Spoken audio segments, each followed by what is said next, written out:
Welcome. Today we're diving into Attorney General Pam Bondi's explosive testimony before the Senate Judiciary Committee. This wasn't a routine hearing, it was a high-stakes showdown, with lawmakers grilling Bondi on politically charged issues. The atmosphere was tense, the questions sharp, and the answers often elusive. We've distilled the hearing into 3 key takeaways. Media group: Pam Bondi responding assertively to questions, Pam Bondi gesturing during testimony. Stock, distribute equally, Bondi's combative style. The controversy over the Tom Homan investigation, and the lingering shadow of the Jeffrey Epstein case. Our goal: to break down what happened and why it matters. Let's get started. From the outset, Bondi made it clear, she wasn't there to play defense. Her entrance into the Senate hearing room was more than just a formality, it was a statement. With every step, she projected an air of determination, as if she was ready for a fight rather than a negotiation. The atmosphere was thick with anticipation, and all eyes were on her as she took her seat, signaling that this would be no ordinary testimony. She countered every tough question with sharp retorts, especially when Democrats pressed her on the Justice Department's independence. Bondi's responses were quick, calculated, and often laced with a hint of sarcasm, making it clear she would not be easily rattled. Her tone was unwavering, and she seemed to relish the verbal sparring, turning each inquiry into an opportunity to assert her own narrative. Instead of detailed answers, Bondi accused senators of political grandstanding and reframed their inquiries as partisan attacks. She sidestepped specifics, instead questioning the motives behind the questions themselves. This tactic not only frustrated her critics, but also energized her supporters, who saw her as standing up to what they perceived as unfair scrutiny. Her exchanges with Senator Durbin were especially heated. He pressed for specifics, she fired back, refusing to be cornered. The back and forth between the two became a focal point of the hearing, with Durbin demanding clarity and Bondi parrying each question with a blend of defiance and rhetorical skill. The tension was palpable, and the room seemed to hold its breath as the two sparred. Bondi's strategy: turn every question into a battle, defending her department and casting herself as a champion for its staff. She painted herself as a bulwark against what she described as political interference, insisting that her team's integrity was beyond reproach. Each answer was less about the facts and more about drawing a line in the sand, making it clear she would not yield ground. She invoked the professionalism of her team, painting herself as their protector against political attacks. Bondi spoke passionately about the dedication and expertise of her staff, emphasizing their commitment to justice and the rule of law. By doing so, she shifted the focus from her own actions to the collective efforts of her department, seeking to shield them from the political crossfire.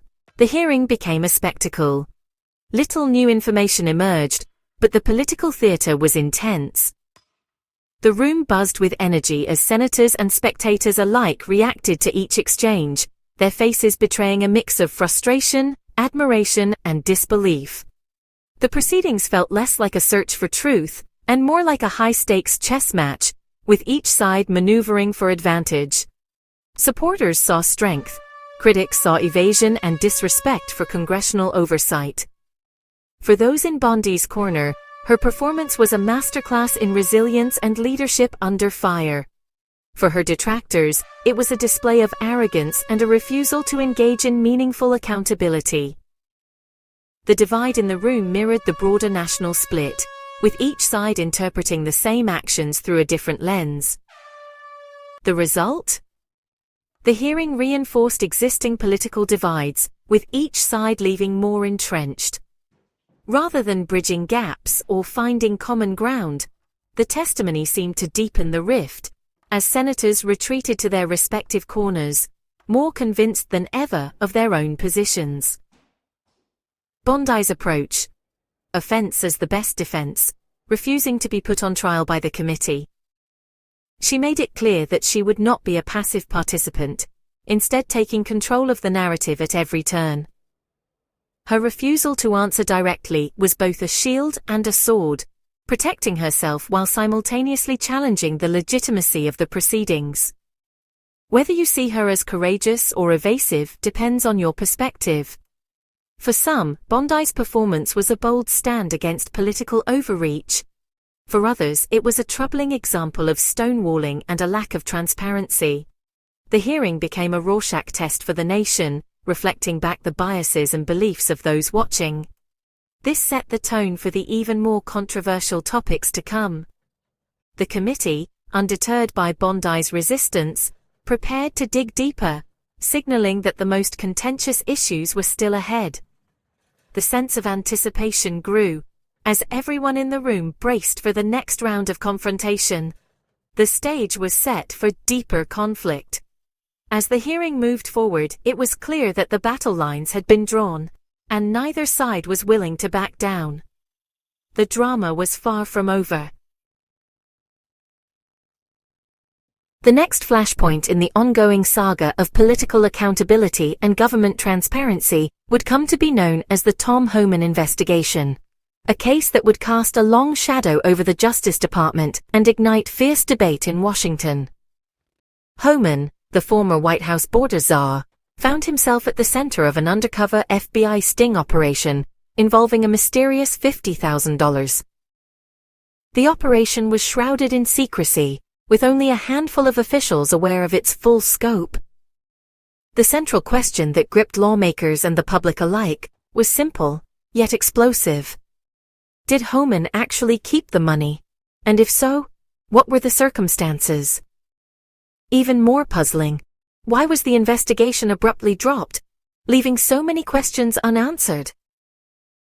Senator Adam Schiff, a leading voice for oversight, pressed Justice Department official Pam Bondi for answers during a tense Senate hearing. He argued that the public deserved full clarity, especially when the integrity of high-ranking officials was at stake. But Bondi stonewalled, repeatedly citing Justice Department policy that prohibits discussing the details of investigations, open or closed. Her refusal to elaborate only deepened the sense of mystery and frustration in the room. The exchange quickly grew heated.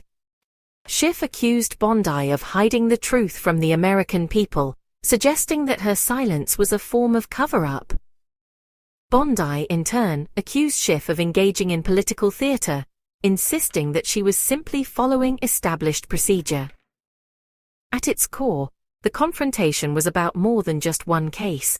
It was a battle between the ideals of transparency and the constraints of official protocol.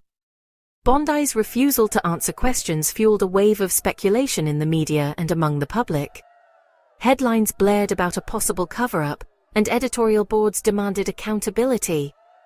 The controversy only intensified, with critics arguing that the Justice Department was shielding its own from scrutiny.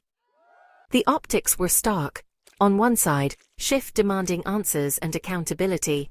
On the other, Bondi holding the line on department policy, her posture resolute but increasingly isolated. In the aftermath, every decision involving White House allies or administration officials began to be viewed with suspicion. The sense of mistrust grew, as if a cloud now hung over every action taken by those in power. Bondi's choice to stick to policy may have protected the department's internal rules, but it came at a steep cost: the erosion of public trust. Outside government buildings, protests erupted, and Americans watched the news with growing concern, wondering what else might be hidden from view. The controversy refused to fade. Bondi's silence, intended to uphold procedure, only made the issue more potent and persistent. Reporters camped outside courthouses, and the Senate chamber was thick with tension. Today, the Homan case stands as a powerful symbol of the political challenges facing the Justice Department, a reminder that the pursuit of justice is often complicated by the shadows of secrecy and the demands for transparency. Just as tensions in the hearing reached a boiling point, the conversation took a sharp turn. Suddenly, the focus was on the shadowy legacy of Jeffrey Epstein. It was Republican Senator John Kennedy who brought the scandal to the forefront, his voice cutting through the procedural noise with a question that seemed to hang in the air. The room, already tense, grew even more charged as the name Epstein echoed through the chamber, a reminder of a case that refuses to fade from public memory. Kennedy's line of questioning was pointed, but it wasn't just about scoring political points. He zeroed in on the perception, shared by many Americans, that there are two systems of justice, one for the powerful and well-connected, and another for everyone else. His words resonated across party lines, exposing a rare moment of unity in outrage and skepticism. With a steely gaze, Kennedy pressed Pam Bondi about the infamous plea deal Epstein received years ago, a deal that many see as emblematic of deep flaws in the justice system. He didn't just want to know what happened, he wanted to know why the public should ever trust the system again after such a glaring failure. The questions were tough, and the stakes were high. Bondi's demeanor shifted as she responded. Her tone softened, perhaps aware of the emotional weight the Epstein case carries. But her answers remained carefully measured. She acknowledged the seriousness of the crimes and the pain they caused, but she stopped short of offering any new information or insight. It was clear she was walking a tightrope, balancing the need for transparency with the realities of ongoing investigations and political sensitivities. Unlike many exchanges in the hearing, Kennedy's approach wasn't about partisan advantage. Instead, he framed the issue as a broader institutional failure, one that has left the public angry and disillusioned. His questions reflected a growing sense that the system is rigged for the elite, and that accountability remains elusive. Bondi, for her part, condemned Epstein's actions in no uncertain terms. Yet when pressed for specifics, about ongoing reviews, about who else might be implicated, she drew a firm line. She refused to discuss details, citing legal and ethical constraints, and avoided implicating any colleagues or officials. Her caution was palpable, a sign of just how fraught the topic remains. The bipartisan scrutiny was unmistakable.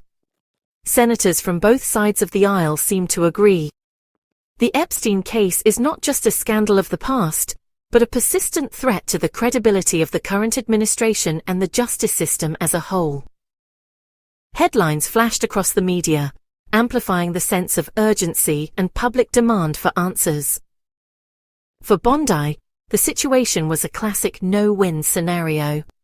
She couldn't defend the decisions made in the past without risking her own credibility, but revealing more could trigger political backlash or jeopardize ongoing cases. The pressure was visible on her face, a mix of frustration, caution, and the knowledge that every word would be scrutinized. Kennedy's closing words cut through the tension. "This Epstein thing just stinks." It was a blunt assessment that captured the mood not only in the hearing room, but across the country. The phrase quickly became a rallying cry for those demanding accountability and transparency. The Epstein case remains an indelible stain on the Justice Department's reputation, fueling ongoing narratives of privilege, impunity, and a system that too often protects the powerful. Each new revelation or unanswered question only deepens the public's mistrust. Both parties now see the scandal as a full-blown crisis of public confidence.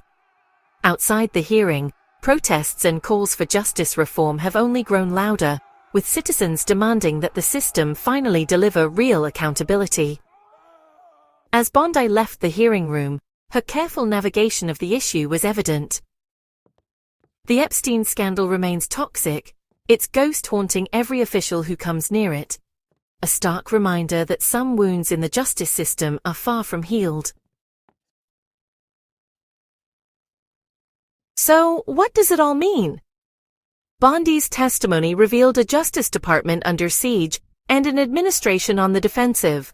The combative style, the Homan controversy, and the Epstein scandal are symptoms of deeper political conflict. The hearing underscored the challenges of maintaining independence in a hyper-partisan era. Unresolved questions and public distrust will keep these controversies alive. Was Bondi's performance a strong defense or an evasion of responsibility? Let us know your thoughts in the comments. Thanks for watching.